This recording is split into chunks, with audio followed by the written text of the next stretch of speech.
I'm Lisa Gibson and I'm the Conflict Coach. Today is International Peace Day, and you really can't talk about international peace without actually talking about conflict and war.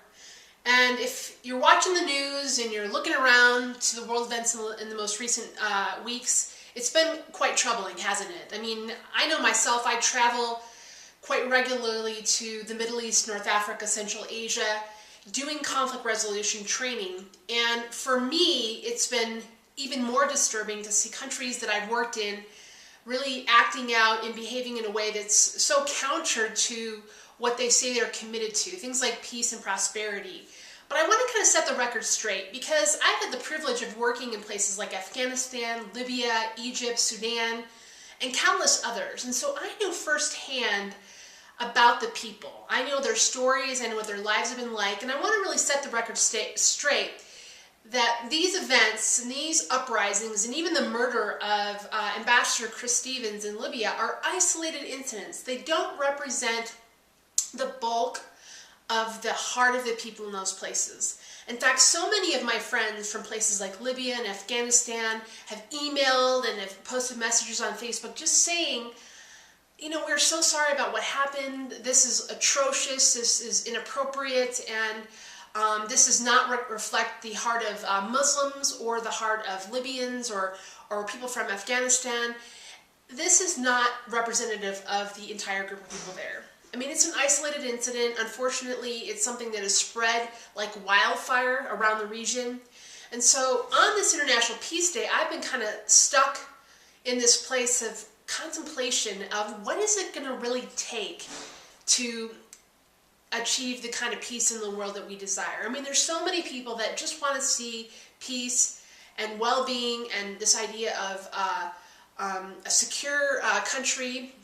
I know last year this time on International Peace Day, I was actually in Afghanistan. I had the privilege to go there and speak to a group of leaders in a leadership institute. I was actually training them in conflict resolution, and I remember it was actually 3 days before International Peace Day, somebody attempted to bomb the U.S. Embassy in Kabul.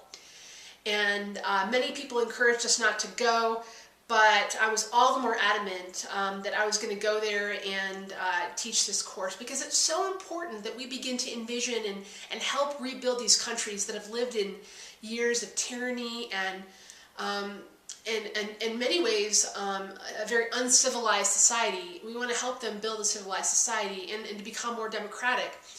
And part of the way we do that is going and doing what we call people-to-people diplomacy. It's bringing leaders from the developed world into the developing world to build relationships, and through that, hopefully help to transform the country.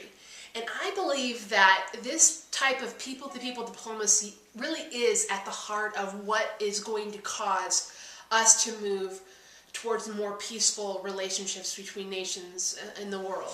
I mean, there's a place for presidents speaking out against acts and those kinds of things, but we need the people coming face to face with the people. Now, why do I say this?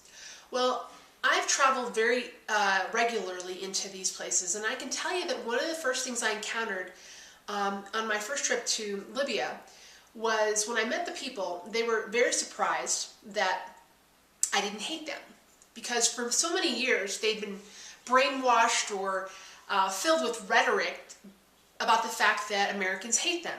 And in reality, this is much more contrary to the truth than anything. In fact, we don't hate them, we don't even know them.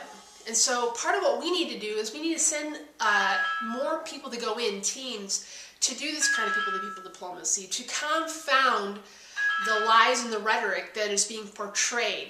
I mean, the things that are catalyzing these mass movements of hate around the world. And so we need more people to engage in this. And I've had the privilege to do this kind of thing in many occasions. And I'm actually standing here right now with an award that I got in Benghazi. I was actually there with a team of leaders in January of this year, and we did a training in leadership, conflict resolution, ethics, intercultural intelligence, administration, project management, and we really were going in to help serve, to help them begin to rebuild the country after 42 years of tyranny under Muammar Gaddafi. and I had the privilege to work with some of the leaders of the revolution there to help to actually spearhead this kind of first training that will hopefully just begin to catalyze the process in that country. And this award is what I got for that. I mean, these are the people of Benghazi that I know. These are the people that desire to see transformation, to see Libya begin to operate in a much more peaceful and prosperous way.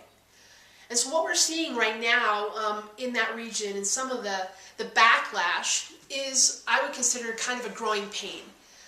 We have fundamentalists and extremists in the region, many of them connected with Al-Qaeda, who would desire to continue to further their cause. And so they're enlisting people who don't have a very strong reference to the world. They have never met Americans, and they just buy into the hate rhetoric. And because of this video by this one lone Egyptian Coptic Orthodox guy who's, you know, a convicted criminal in America, somehow got large press around the world. I mean, it was inappropriate, it was offensive, but to see something like this get as much traction in the world that it has was done really through a coordinated effort of these hate extremists. I mean, it doesn't represent Islam, it represents a hate movement. It's no different than Hitler and the KKK and these other kind of hate groups in the world, is they enlist the assistance of people that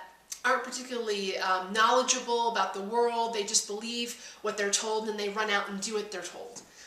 And so the only way to really confound this is to bring more and more people face to face with one another, to bring leaders from America, just ordinary citizens, and have them do dialogues, have them get on the news and share about the kind of projects they're doing in the country to help. And the same thing for Libyans, to bring Libyans and people from Afghanistan and Egypt to America and get them in front of the television to show how we're attempting to build bridges of understanding, talking about our backgrounds, our cultures, our faith. I think it's only through that we're really going to begin to see the kind of peace that we desire in the world. And this is what I'm really about. I believe very much as a conflict coach that the way to resolve conflict most effectively is actually to prevent it.